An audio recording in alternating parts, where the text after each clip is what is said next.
কলকাতার ব্যস্ত নাগরিক জীবনের মধ্যেই রয়েছে নিম্বার্ক সম্প্রদায়ের অর্থাৎ বৈষ্ণবদের এক শান্ত আধ্যাত্মিক আশ্রম, যা গঙ্গার পূর্বপারে অবস্থিত, যেটা ইতিমধ্যেই কলকাতার বৃন্দাবন নামে পরিচিতি লাভ করেছে। আজ আমি আপনাদেরকে এই আশ্রমটি ঘুরিয়ে দেখাবো, যেখানে শ্রীকৃষ্ণের বিভিন্ন লীলা বিভিন্ন ভাস্কর্যের মাধ্যমে তুলে ধরা হয়েছে। অসাধারণ, ভীষণ ভালো লাগবে। এবং এর সঙ্গে এর ইতিহাসটাও একটু ছোট্ট করে বলার চেষ্টা করব। প্লিজ বন্ধুরা, সঙ্গে থাকবেন। ভিডিওটি শুরু করার আগে একটা ছোট্ট অনুরোধ করব, যদি ভিডিওটি ভালো লাগে তাহলে অবশ্যই লাইক ও কমেন্ট করবেন এবং চ্যানেলটি সাবস্ক্রাইব করে নোটিফিকেশান অল করে দেবেন। নমস্কার বন্ধুরা, কৃষ্টি বাংলায় আগত সকল বন্ধুদের জানাই স্বাগত। আমি রাজা, আজ আবার একটি নতুন ভিডিও নিয়ে আপনাদের সামনে উপস্থিত।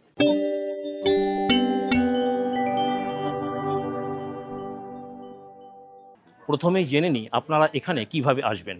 বন্ধুরা, এই মুহূর্তে আমি দাঁড়িয়ে রয়েছি বেলঘরিয়া স্টেশন। এই বেলঘরিয়া স্টেশনটা হচ্ছে শিয়ালদা থেকে রানাঘাট যে মেন লাইনটি পড়ছে সেই রেলপথেই অবস্থিত, এবং শিয়ালদা থেকে বেলঘরিয়া আসতে আপনার ট্রেন পথের সময় লাগবে 15 থেকে 20 মিনিট, ভাড়া 5 টাকা। আমার পেছনে হচ্ছে বারাকপুর আর সামনের দিকটা হচ্ছে শিয়ালদা। আমি এই মুহূর্তে দাঁড়িয়ে রয়েছি 2 এবং 3 নম্বর প্ল্যাটফর্মে। আমি যাচ্ছি শিয়ালদার দিকে। একদম স্টেশনের মাথায় যাব, স্টেশনের মাথাতেই রয়েছে আন্ডারপাস। আমি নেমে ডান দিকে টার্ন নেব, অর্থাৎ 1 নম্বর প্ল্যাটফর্মের দিকে। চলুন বন্ধুরা, আমি একদম স্টেশনের মাথায় চলে এসেছি, আর এটা হচ্ছে আন্ডারপাস। এই আন্ডারপাস দিয়ে নেমে আমি ডান দিকে টার্ন নেব। চলুন বন্ধুরা, এই আন্ডারপাস দিয়ে উঠেই সামনেই আপনারা অটো স্ট্যান্ড দেখতে পাবেন। এই অটো স্ট্যান্ড থেকে আমরা এখন অটো ধরবো, যাব রথতলা। এখান থেকে অটো ভাড়া নেবে 10 টাকা। আমাদেরকে রথতলা নেমে ওখান থেকে আরেকটি অটো ধরে যেতে হবে, সেটা আপনাদেরকে আমি পরে দেখাবো। এখন চলুন অটো ধরা যাক।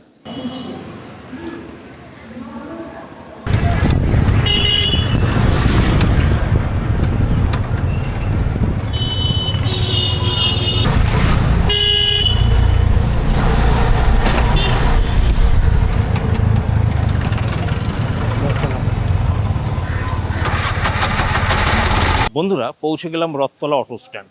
আপনারা দেখতেই পাচ্ছেন, এটাই হচ্ছে রথতলা অটো স্ট্যান্ড। এখান থেকে আমরা সামনের দিকে এগোবো। দুপা হাঁটলেই পড়বে বিটি রোড।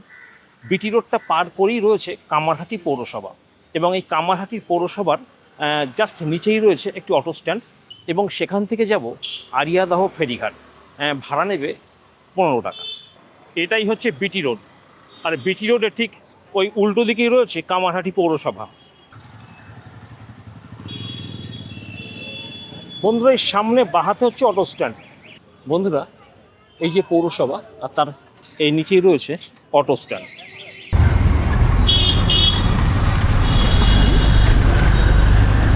বন্ধুরা, পৌঁছে গেছি আরিয়াদহ ফেরিঘাট। আপনারা দেখতেই পাচ্ছেন সামনে, এটাই হচ্ছে আরিয়াদহ ফেরিঘাট। যারা গঙ্গার ওপার থেকে অর্থাৎ পশ্চিম দিক থেকে অর্থাৎ হাওড়ার দিক থেকে আসতে চান, তারা উত্তর পাড়া হয়ে ফেরিঘাট পার হয়ে এই আরিয়াদহ ফেরিঘাটে আসতে পারেন। উত্তরপাড়া হচ্ছে হাওড়া থেকে ব্যান্ডেল যে রেলপথ, সেই রেলপথে অবস্থিত একটা স্টেশন। এবার আমাদের যেতে হবে এই বাঁ দিকে, এই রাস্তা ধরে 2 থেকে 2.5 মিনিট আপনাকে হাঁটতে হবে। চলুন। এই আরিয়াদহ ঘাটের পাশেই রয়েছে দুটো মন্দির। একটা হচ্ছে শ্রী শ্রী দক্ষিণেশ্বর বুড়ো শিব, আপনারা দেখতে পাচ্ছেন, আর ঠিক তার উল্টো দিকে রয়েছে একটি মন্দির, মা মুক্তকেশী কালীবাড়ি। বন্ধুরা, আপনারা দেখছেন মা মুক্তকেশী, অসাধারণ মায়ের রূপ। আর মা মুক্তকেশীর ডান দিকে রয়েছে এই শিবলিঙ্গটি। বন্ধুরা, এখানেই রয়েছে বাবা দক্ষিণেশ্বর বুড়ো শিব। বাঁদিকে মা মুক্তকেশী এবং ডান দিকে দক্ষিণেশ্বর বুড়ো শিবকে রেখে আমি সামনের দিকে এগিয়ে চলেছি। বন্ধুরা, এই যাওয়ার পথে আপনাদের ডান দিকে একটা সুন্দর ঘাট পড়বে গঙ্গার। এই দেখুন, সুন্দর একটি গঙ্গার ঘাট। একদম গঙ্গার প্যারালালে এই রাস্তাটি ধরে এগিয়ে চলেছি। এবার একটু বাঁদিকে টার্ন নেব। গঙ্গার ঘাট থেকে একটু বাঁদিকে টার্ন নিলাম। এবার সোজা গিয়ে আমরা ডান দিকে টার্ন নেব। চলুন, এই রাস্তা ধরেই আমাদেরকে এগোতে হবে। রাস্তাটা সামনেই ডান দিকে ঘুরে গেছে, একটাই রাস্তা, 2 পা হাঁটলেই সামনে সেই আশ্রম। বন্ধুরা, পৌঁছে গেছি আমাদের কাঙ্ক্ষিত স্থানে। ডান দিকেই সেই আশ্রমটি।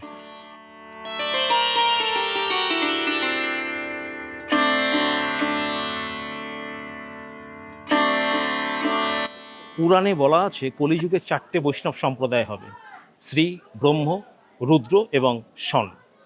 শ্রীমৎ রামানুজ হলেন শ্রী সম্প্রদায়ের আচার্য, শ্রীমৎ মাধ্বাচার্য হলেন ব্রহ্ম সম্প্রদায়ের আচার্য এবং শ্রীমৎ বিষ্ণু স্বামী হলেন রুদ্র সম্প্রদায়ের আচার্য এবং শ্রীমৎ নিম্বাদিত্য স্বামী হলেন চতুষ্ষণ সম্প্রদায়ের আচার্য।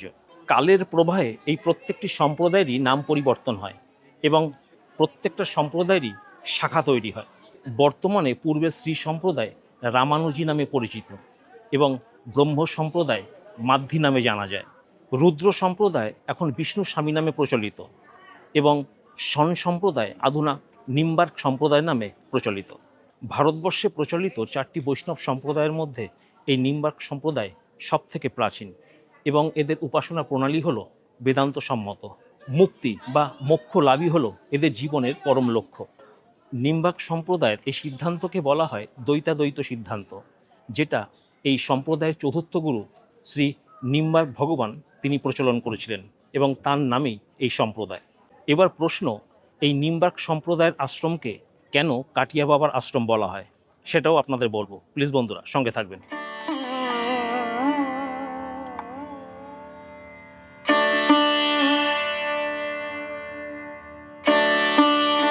এই সম্প্রদায়ের 50তম গুরু পরম্পরা শ্রী ইন্দ্রদাসজি মহারাজ প্রথম কাঠের কৌপিন প্রচলন শুরু করেন। কাঠের কৌপিন বলতে কোমরের নিচে যে বস্ত্রটা পরা হয় সেটা কাঠের তৈরি। যেহেতু তারা কাঠের কৌপিন পরতেন, সেই কাঠের কৌপিন থেকেই তাদের নাম হয়েছে কাঠিয়া বাবা। কিন্তু ইন্দ্রদাসজি মহারাজের সময় এই কাঠিয়া বাবার নামটি প্রচলন হয়নি বা জনপ্রিয়তা পায়নি। পরবর্তীকালে এদের 54তম গুরু শ্রী 108 রামদাস কাঠিয়া বাবাজি এই কাঠিয়া নামে পরিচিত হন এবং ব্যাপক জনপ্রিয়তা পান। তারপর থেকেই এই আশ্রম কাঠিয়া বাবার আশ্রম হিসাবেই পরিচিতি লাভ করে।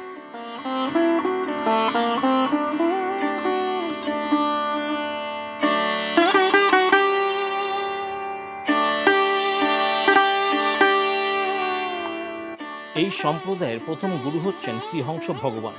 মনে করা হয় তিনি বিষ্ণুর 24 অবতারের মধ্যে এক অবতার এবং মনে করা হয় সৃষ্টির প্রারম্ভে সত্যযুগে স্বয়ং বিষ্ণু চতুর্ভুজ ধারণ করে শঙ্খ চক্র গদা পদ্ম যুক্ত হয়ে এই ধরাধামে হংস ভগবান রূপে অবতীর্ণ হন।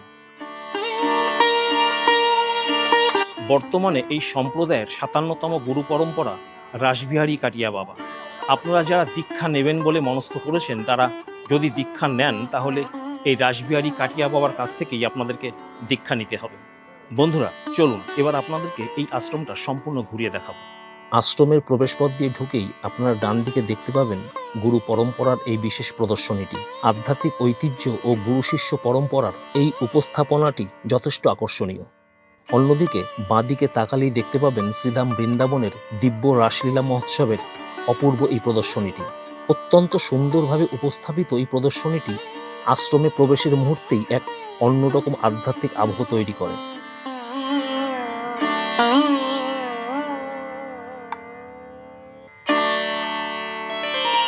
আর ওই দূরে আপনারা দেখতে পাচ্ছেন আশ্রমের মূল মন্দির।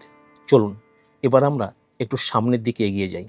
সামনে এগোতেই চারপাশের অপূর্ব আশ্রমিক পরিবেশ মনকে সত্যি প্রশান্ত করে তোলে।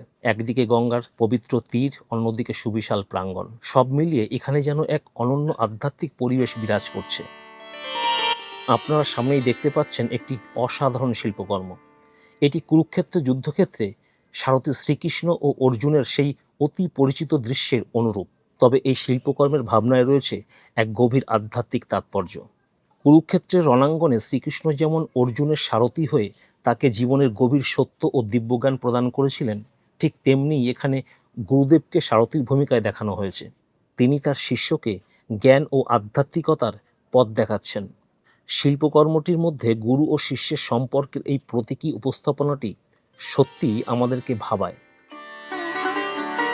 এবার আমরা একটু ডান দিকে এগিয়ে যাই। এখানে প্রবেশ করতেই চোখে পড়বে সমুদ্র মন্থনের অপূর্ব দৃশ্য।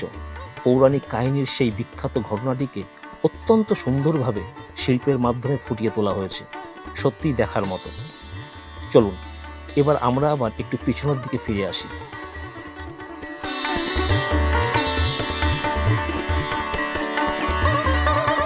এবার আমরা ডান দিকের অংশে প্রবেশ করব। এখানে পাশাপাশি দুটি সারি বা রো রয়েছে, আর এই দুটি সারির দুপাশ জুড়েই রয়েছে শ্রীকৃষ্ণের বিভিন্ন লীলার মনোমুগ্ধকর শিল্পকর্ম। শ্রীকৃষ্ণের বাল্যলীলা থেকে শুরু করে তার জীবনের নানা পৌরাণিক ও আধ্যাত্মিক ঘটনাকে শিল্পের মাধ্যমে এত সুন্দরভাবে তুলে ধরা হয়েছে যে এক একটি দৃশ্যের সামনে দাঁড়ালে মনে হবে যেন সেই লীলাগুলি আমাদের চোখের সামনেই জীবন্ত হয়ে উঠেছে।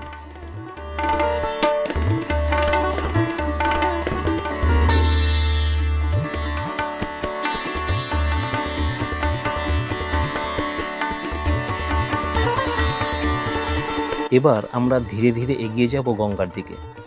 আপনারা সামনে দেখতে পাচ্ছেন শ্রী ব্রজধামী ও দিব্যধাম বন্ধন লীলা। এই অপূর্ব লীলাচিত্রটিকে আমাদেরকে বাঁদিকে রেখে এবার আমরা উত্তর দিকে সোজা এগিয়ে যাব। আশ্রমের এই পথ ধরে এগোতে এগোতে আশ্রমের চারপাশের পরিবেশ যেন ক্রমশ আরও মায়াময় হয়ে উঠেছে। গঙ্গার পাড়ে মায়াবী পরিবেশ, মৃদু বাতাস আর চারপাশে ছড়িয়ে থাকা শ্রীকৃষ্ণের বিভিন্ন লীলার অপূর্ব উপস্থাপনা, সব মিলিয়ে মনে হবে ব্যস্ত জগতের কোলাহল থেকে অনেক দূরে যেন এক টুকরো বৃন্দাবন এসে ধরা দিয়েছে এই গঙ্গার তীরের আশ্রমে। প্রকৃতির নিস্তব্ধতার সঙ্গে ভক্তির আবহ এখানে এমনভাবে মিশে রয়েছে যে কিছুক্ষণ পথ চললেই মনটা আপনা আপনি শান্ত হয়ে আসে। এখানে আপনারা শুধু দেখতে পাবেন শ্রীকৃষ্ণের জীবনের নানা লীলার সুন্দর উপস্থাপনা।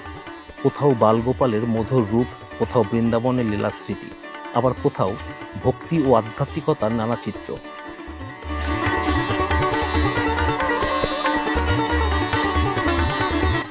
এবার আমরা একটু পিছনের দিকে ফিরে আসি, কারণ এবার আমাদের গন্তব্য একেবারে গঙ্গার পার। আশ্রমের এই অংশ দিয়ে এগিয়ে গেলে ধীরে ধীরে চোখের সামনে খুলে যাবে গঙ্গার অপূর্ব বিস্তার। গঙ্গার জলধারা, নদীর বুক থেকে ভেসে আসা মৃদু বাতাস, সব মিলিয়ে এই স্থানটির সৌন্দর্য সত্যি মন ছুঁয়ে যায়।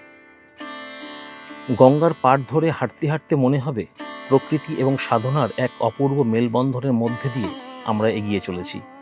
একদিকে পবিত্র গঙ্গা, অন্যদিকে কাঠিয়া বাবার আশ্রমের শান্ত আধ্যাত্মিক পরিবেশ। এই দুইয়ের সান্নিধ্যে এসে যেন মনটা কিছুক্ষণের জন্য থমকে দাঁড়ায়। চলুন এবার গঙ্গার পাড় ধরে আমরা আশ্রমের আরও কিছুটা অংশ ঘুরে দেখি এবং এই পবিত্র স্থানটির নৈসর্গিক সৌন্দর্য আপনাদের সামনে তুলে ধরি। বন্ধুরা, এখানে ঘুরতে ঘুরতে আপনাদেরকে একটা কথা আমি মনে করিয়ে দিতে চাই। এই আশ্রমটি সাধারণের জন্য খোলা থাকে বিকাল 5টা থেকে রাত্রি 8টা পর্যন্ত। তবে এখানে যারা আসবেন বলে মনস্থির করেছেন তাদের উদ্দেশ্যে বলবো, আপনারা এখানে আসলে ঠিক এখান থেকে 4-5 মিনিটের হাঁটা পথের মধ্যে রয়েছে একটি অসাধারণ মঠ, সারদা মঠ। আপনারা বেলুড় মঠ দেখেছেন, ঠিক বেলুড় মঠের অনুকরণে এখানে রয়েছে সারদা মঠ। এই মঠটি ঘুরতে আপনারা একদম ভুল করবেন না। এই মঠে সাধারণের প্রবেশের সময় বিকাল 4টে এবং 4টে থেকে 5টা পর্যন্ত এই 1 ঘন্টা পুরুষদের জন্য নির্দিষ্ট। মহিলারাও প্রবেশ করতে পারেন, কিন্তু তারা 6টা পর্যন্ত থাকতে পারবেন। বন্ধুরা, ওই সামনে ক্যান্টিন, এখান থেকে আপনারা চা বা স্ন্যাক্স জাতীয় খাবার খেতে পারেন।